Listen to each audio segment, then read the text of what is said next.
देखी भैया, आज पूरा दुनिया के लोगवा कोरोना के महामारी से मर रहल बा।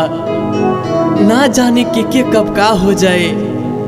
रउआ लोगन से हाथ जोड़ के विनती बा, अपने अपने घर में रहें और सुरक्षित रहें। बर्बाद कई घर कैले हो, बाटे गरीबन के रोवैले हो।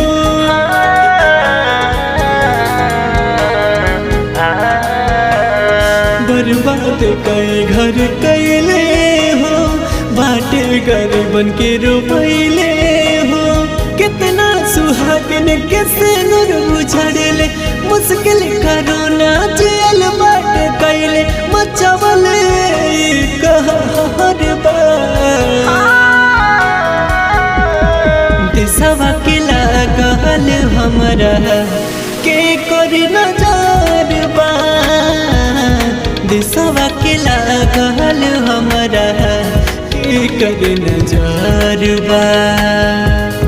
देशवा के लागल हमरा के कर नजर बा। देशवा के लागल हमरा के कर नजर बा।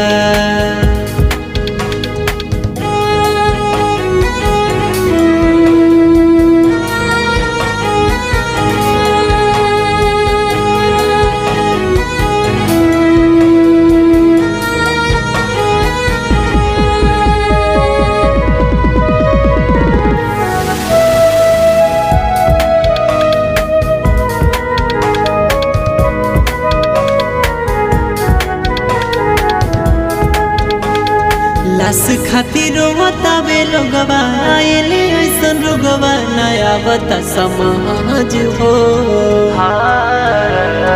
फिर भइल बाटे विज्ञानमा, डॉक्टरी के ज्ञानमा जतावे सबे बहज हो। नहीं अकसी जहाँ न मिलत बा, एम्बुलेंस पैसा पे हिलत बा। घर बा देशवा के लागल हमरा के कर नजर बा। देशवा के लागल हमरा के कर नजर बा।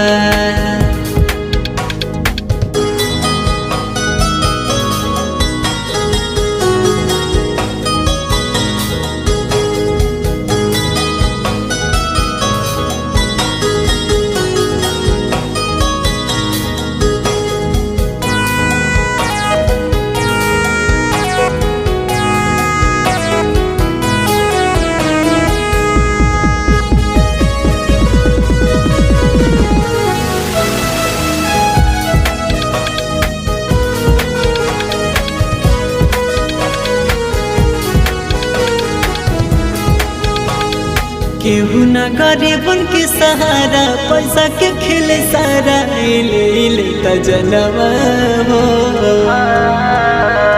लौकता लाश जैसे चेतन भरल हॉस्पिटल जरत समसनवा